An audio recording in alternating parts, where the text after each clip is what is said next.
Come in, Witcher. I wish you to feel at ease, as this is an unofficial audience. You helped me in the mist, thus I surmise you do not seek my death. Which leads me to ask what you do seek here, Geralt of Rivia. Peace and quiet, sire. I need to clear my name. Though I tend not to meddle in politics, this time I believe I have no choice. You must answer quickly and unequivocally. You must be clear, Witcher. I'm in no mood for excuses hiding behind professional codes and trade secrets. Did you kill Foltest? No. Do you know who did? A witcher named Letho. Do you know each other? I don't know. I have amnesia. Letho has suggested he knows something about me. It's possible we met before. There's an old Kaedweni saying, a bitch will never bite another bitch. 100% accurate where sorceresses are concerned. To the matter at hand, sire. De Tansarville claims this Letho is in the area. Is that true? Yes. What does he want here? My head? He's hiding from Yorvith and his Scoia'tael. I don't know his plans. And you aim to get him? I do. Last question. Do you know who had Foltest and Demavend assassinated? Who's behind the Kingslayers? I don't know, but I'll find out when I find Letho. My spies have confirmed your words. I suppose I must believe you. Now to the other matter. The mist, the wraiths, all that magic shit holding up my campaign. My mages, as usual, have proved useless. They blather on about higher magic, delayed curses and other hogwash, but nothing comes of it. This matter must be settled with a sword, a witcher's sword. Will you manage this task? Yeah, I'll manage. Excellent. Lift the curse, and you'll learn the meaning of royal generosity.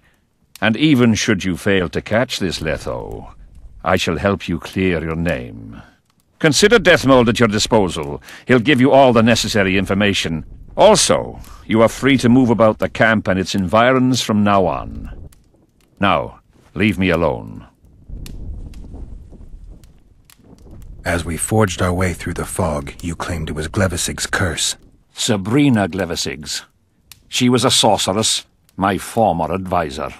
I ordered her bound to a wagon wheel and burned alive. While dying, she cursed me and my lineage. That was 3 years ago.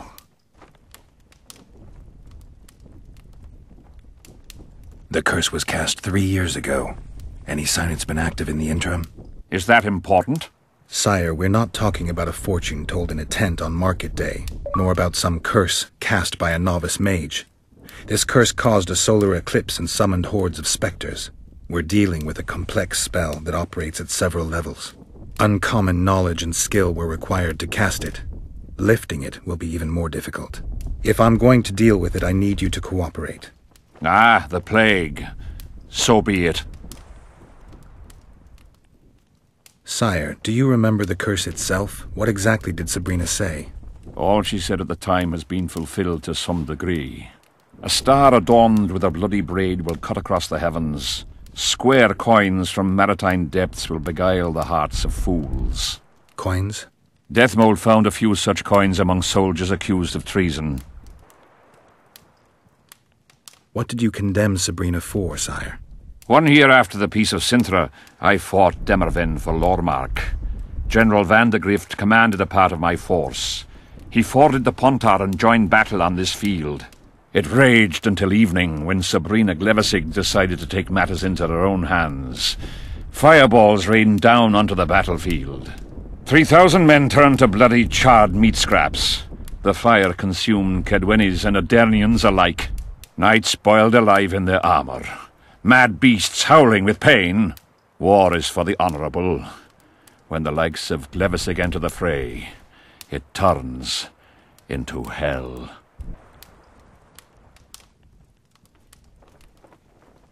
What drove Sabrina to attack her own army? Any specific reason? I've heard none, not even speculation. She was my advisor, a member of the Council of Mages. For years I was forced to tolerate her excesses, schemes, court scandals. Was she loyal? Ha! Only to herself.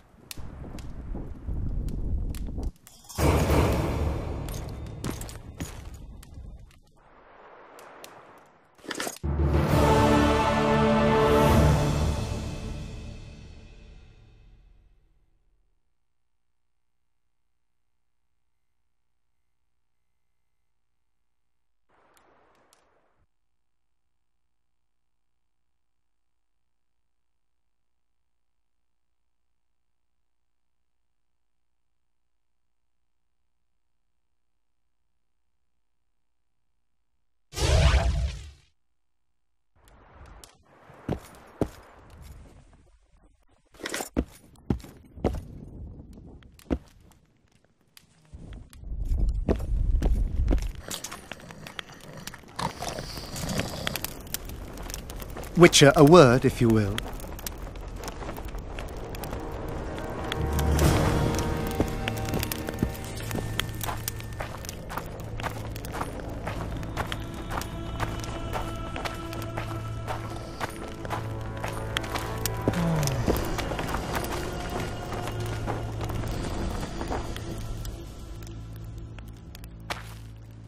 You have no idea how delighted I am to work in tandem with you.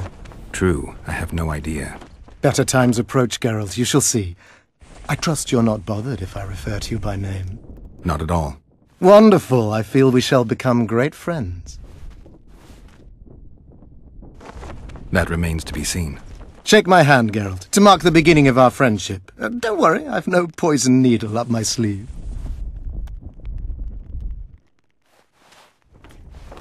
I believe one can learn much about a man from his handshake. Learned anything? You have the handshake of a warrior. Strong, decisive, dominating. You're the conquering type. The kind women love. I was asking about the curse. Oh, of course. What would you like to know?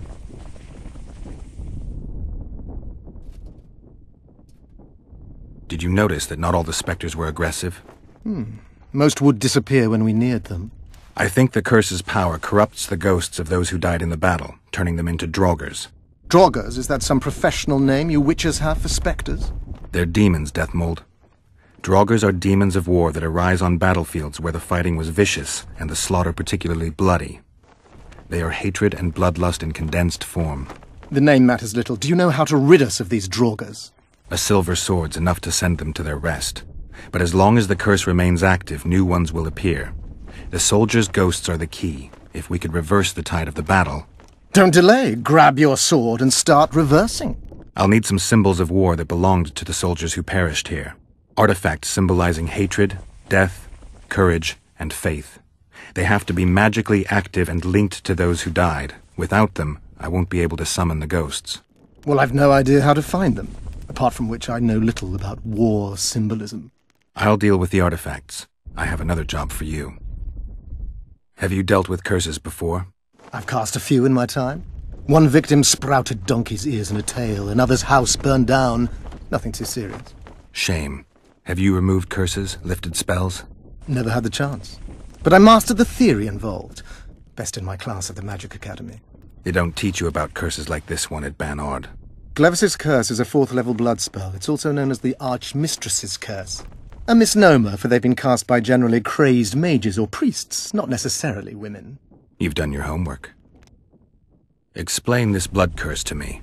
An ordinary blood curse is a trivial thing. You let a little of your own blood. Best done at midnight, surrounded by lit candles. Sabrina had a whole pyre around her. Tell me about Glevis's curse. Read about it for yourself. I've all the necessary literature. In fact, you only need the Great Encyclopedia of Curses, Spells and Prophecies, and a volume compiled by Tessard de Vries and Marguerite Loantil, Masters of Magic on Curses Selected Writings. I'm not going to waste my time reading. Tell me the important bits. Oh, no need to be ashamed, Geralt. In these times few get the opportunity to learn the arts of reading and writing. Illiteracy is... I can read, mage. Time's a-wasting. Are you going to start helping me? The effects and phenomena generated by a 4th-level blood curse require an immense amount of the power. The eclipse, the death of a dynasty, the battle of spectres. No sorcerer, no living being can summon such levels of energy. It's quite simply impossible. But some clever mages discovered how to make possible the impossible. Since then, the world has lived in fear of your curses. Genius. What did you discover? A prophecy that initiates a blood curse is simply a spell that binds the power. It should be cast at a site possessing the appropriate accumulation characteristics. A battlefield is perfect. Blood-soaked ground, defined boundaries, a symbolic dimension. When the caster utters the words of the prophecy, the curse begins to accumulate the power. For the last 3 years, day after day, month after month, the initiating curse has been gathering the power, drawing it from the elements of fire, earth, air, and water.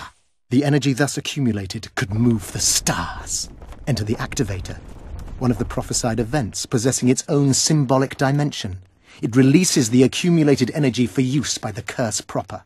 Ordinarily, the curse cannot utilize all the built-up power, which must be released in some way, so one gets side effects, like solar eclipses. Can you tell me how a blood curse works? The effects and phenomena generated by a 4th-level blood curse require an immense... For the energy enter the ordinary... Are you sure Sabrina cast the curse? Positively. Curses of this kind are cast rarely. There have only been 6 confirmed cases. How many confirmed cases of their being lifted? 1. By a team of mages led by Archmistress Francesca Findabair, whence came the curse's other appellation. In any case, Sabrina Glevissig was part of that team. Small world, and one that just got a little uglier. That's not all. The curse that Francesca and Sabrina dealt with was meant to end the lives of the last of the Tyson dynasty, the rulers of Kovir. It was cast by Scarlet Rodalega, a very talented but completely mad man. A prophecy and an activator were also involved. I see. Sabrina just stole her curse from this Rodalega. Precisely. Beside which the king himself and a company of armed men witnessed her casting it. Why is Henselt still breathing? He killed the priest. Why didn't he burst like a ripe tomato under a dwarf's heel? Perhaps Glevissig wishes Henselt to wait for imminent death. I don't think so. I know a few sorceresses. They're mean, true, but they also want results. Sabrina cast the curse while roasting at the stake. Not the most comfortable circumstances. I suspect she botched something. Are you suggesting Henselt may be safe? I'm suggesting he could be saved, provided we cut him off from the heart of the curse, the Battle of Spectres. It's the weakest link. How could we do that? I don't know yet, but I suspect I could summon Sabrina's ghost and force her to free Henselt. First, I need to learn the circumstances of her death. We've got our comet and murder. What about the coins? We have those as well. Not enough for you? No. Why do I get the feeling I've stumbled on some shameful secret? A state secret. If you don't tell me, your head of state may soon lose his head. There's a plot afoot within the military. Those involved share a symbol, a square coin adorned with a fish. Let's do this. I shall in no way hinder your investigation, and you will reveal to me anything you learn. Should I happen upon anything related to the curse? You'll let me know. So be it. If I'm not mistaken, you need blood to cast a blood curse. Precisely, unachievable otherwise. Sabrina was bound to a wagon wheel. Where did she get enough blood? However, this is where she erred. That whore performed miracles, gathered the power, got the prophecy and activator right, but fell flat on her face on the simplest thing at the end. Don't get so excited. She chose a fool, a bungler. I heard he thrust 5 times with his spear, yet the witch's soul would not quit her corpse. There was no one guarding the pyre? It was one of the guards the sorceress chose for the task. His comrades were irate. He spoiled the show for them. The king was no longer anywhere near. In any case, blood flowed and the curse took root. Yes, but the harlot got her due. You're gonna help me, Deathmold. Of course, as the king ordered. Listen up. You'll do the paperwork. I get the feeling you like it. I'll need a number of protective runes to summon Sabrina's ghost. They need to detain the sorceress's ghost and anything else that enters this world with it. Find something for me in your library. The runes need to be easy to produce. I haven't seen any artists around here. Apart from that, the Draugrs are likely to begin their forays in search of Henselt. When they leave the battlefield, they'll grow weaker. Your men should be able to handle them. Just equip